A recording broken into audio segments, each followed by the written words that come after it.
अस्सलामुअलैकुम। मोहम्मद अज़ीज़ सिद्दीक अपने programme mess news के साथ हाजिर खिदमत है। चीज़ें बहुत तेज़ी से आगे बढ़ रही हैं और इमरान खान साहब के जो असम्बलियाँ तहलील करने के बड़े मसाइल पैदा हो चुके हैं। अब समझ नहीं आ रहा कि परेशानी क्यों है।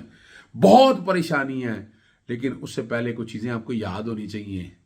ठीक है ना जी। रात के अंधेरे में सिंध काबीना ने इलेक्शन कमीशन को खत लिख दिया और कहा जी सेक्शन 10A के तहत हल्का बंदियों को ख़त्म कर दिया। और कहा कि उन्होंने कहा जी हैदराबाद में इंतखाबात ना कराए जाएं, कराची में।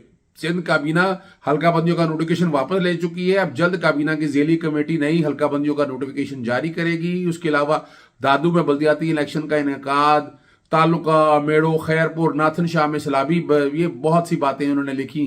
लेकिन आपको पता है कि MQM की नाराजगी चली आ रही थी, वो बुनियाद ये सारी बनी। मामला गया है फिर इलेक्शन कमीशन के पास।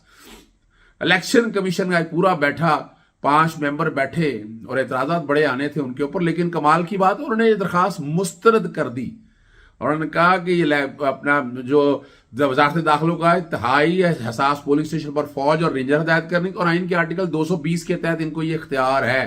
तमाम लीगल जो है ना, जो टोटल हर कोई इनकी असिस्टेंस करेगा यानी इलेक्शन कमीशन को जब करवाने के हवाले से।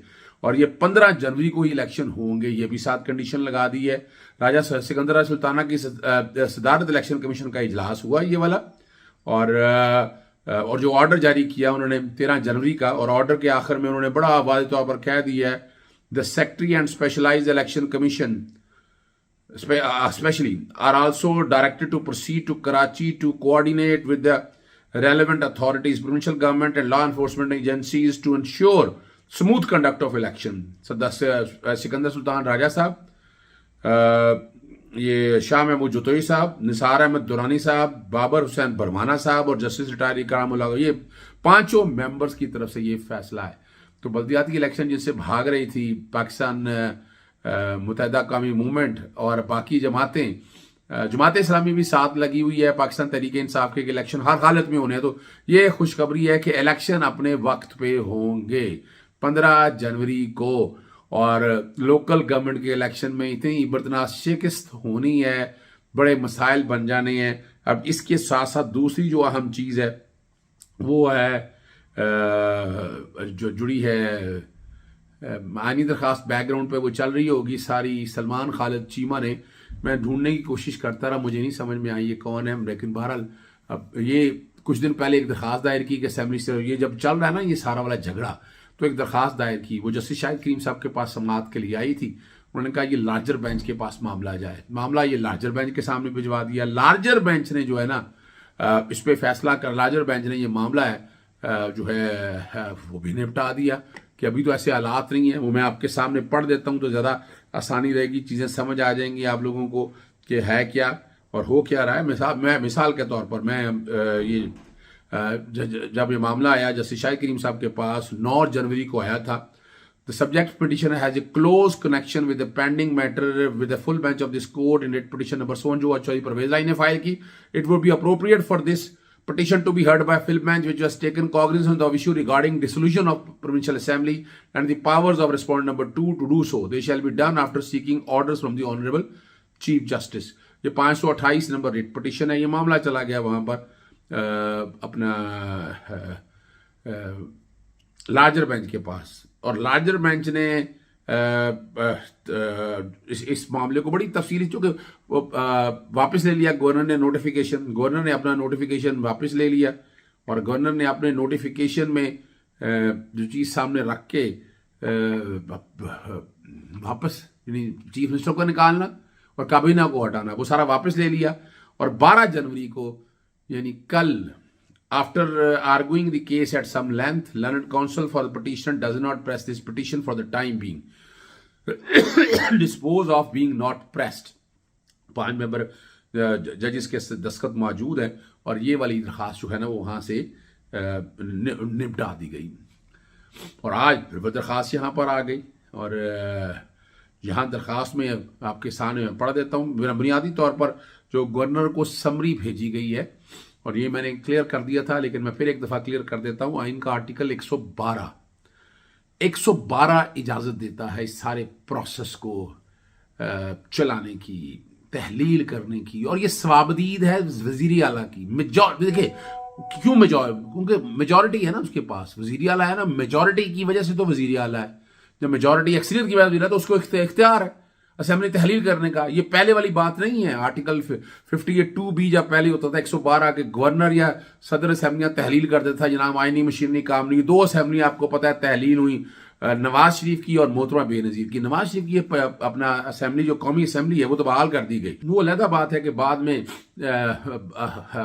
नवाज शरीफ ने इस्तीफा दे दिया था, लेकिन मोहतरमा बेनजीर भुट्टो साहब की असेंबली बहाल नहीं हुई। ये भी रिकॉर्ड की चीजें हैं, यहां से आप अंदाजा लगा सकते हैं ना कि क्या हो रहा और क्या हालात और वाकयात है।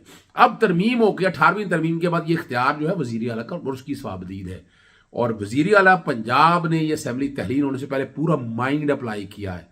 ये जो अब रिट एक दायर की गई ना कि जेहन अप्लाई नहीं किया, मैं उसमें तरफ बाद में आता हूं, लेकिन मैं आपके सामने पूरा माइंड अप्लाई किया। वो रीजनिंग है कि यानी एक बड़ी सियासी जमात इस सिस्टम पे अदम एतमाद है, जिस तरह उसको गिराया गया है, जिस तरह उससे अपना पाकिस्तान तहरीक इंसाफ को वोटर खरीदेगे ना, सॉरी उनके MNAs खरीदेगे, उनके MPs खरीदेगे। ये रिकॉर्ड पे ऊपर ना बता दें, ये कू ही है ना एक तरह का। 20 मेंबर नेशनल असेंबली में आज लहदा बैठे हुए हैं, राजा रियाज जो है अपोजिशन लीडर बन के बैठा हुआ है। सूबाई असेंबली में उन सबको वोट काउंट नहीं हुई। आर्टिकल 63 का फैसला है, मैं रात बता चुका हूं आपको, मैं वो दोहराना नहीं चाहता आपकी हद तक। तो वहां तक वो सारा मामला खत्म हो चुका है। और अभी भी आप देख लें 5 मेंबर और बैठे हुए हैं यहां पर, यानी जिन्होंने ये अब इतना नहीं, मेजॉरिटी वोट की ताकत से आए हैं, तो वो सारे नेशनल असेंबली में इस्तीफे दे दिए।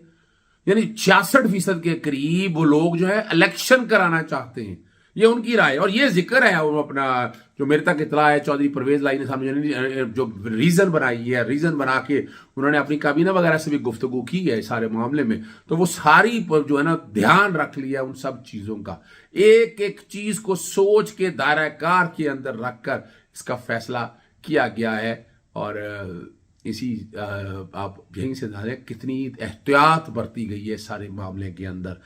अब इस दरख्वास्त के अंदर भी सिर्फ यही है कि जनाब इमरान खान के कहने पर अब सलमान खालिद चीमा ने जो की है, उन्होंने सिर्फ यही है बुनियाद बनाई है उन्होंने, और उन्होंने कहा यही है कि जनाब कि जो समरी भिजवाई गई है वो चौधरी परवेज लाई तो कह चुके हैं समरी तहलील नहीं करनी है, इमरान खान साहब ने कहने पर भेजी है, इमाम पर भेजी गई है, और अपना माइंड अप्लाई नहीं किया। पंजाब की अवाम ने मेंबरान पंजाब असेंबली को 5 साल के लिए मुंतखब किया है सूबे के वोटर का मैंडेट्स के बाद। सूबे के वोट भाई वही तो चाह नहीं रहे, भाई वही तो मेजॉरिटी के लोग नहीं चाह रहे। वो चाह रहे हैं कि इलेक्शन नहीं हो, ये उनका राइट है, ये उनका हक है।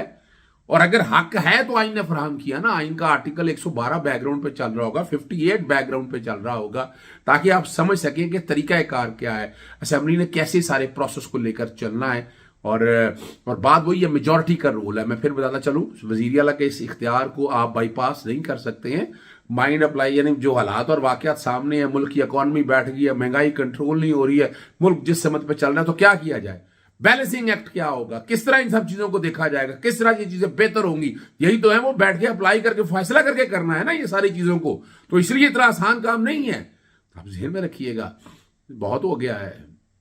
अब जिस तरह सोची बैठे हैं कि हम अपने तरीके से लेकर चल जाएं, ऑपरेशन रजीम चेंज के नतीजे में मैंने वो मेमो गेट के हवाले से मैं बात करूंगा आपसे, हुसैन हक्कानी का किरदार क्या रहा है इस सारे प्रोसेस के अंदर और कौन कौन लोग हैं। मैंने एक ट्वीट किया, कई लोगों को उस पर एतराज़ ना रह जाए, लेकिन मैंने वो ट्वीट ज़रूर किया है। मैंने वो ट्वीट मौजूदा हालात के सामने रखते हुए ना मेरा एक कंसर्न है, और मैंने उसके अंदर जो बात उठाई है, सलमान खालिद चीमा कौन है जिसने पंजाब असेंबली की तहलील रुकवाने के लिए लाहौर हाईकोर्ट से रुजू किया? क्या को रुकने पंजाब असेंबली मफाद में दरखास्तें अदालतों में दायर करता रहा? पंजाब असेंबली की आईनी और कानूनी तहलील से खौफ क्यों है? ये मैंने वो सारी बातें रखी हैं। एक सवाल आप लोगों का और था, बदनीति पे बबनी है, इतना आसान काम नहीं पंजाब असेंबली तहलील होकर रहनी है, जितनी मर्जी कोशिशें साजिशें कर जाएं, इतना आसान काम नहीं है। जो कोई आना चाहता खुल के आके खेले, मजा आए ना, मजा तभी आता ना खुल के आके खेले, तो फिर कुछ समझ आती है बात। लेकिन इस तरह नहीं है मामला चल सकता। आइन के आर्टिकल 224 और 224A के ऊपर चले मैं इसे ही बात करते हैं। तो आपके सामने बैकग्राउंड पे 224 चल रहा है।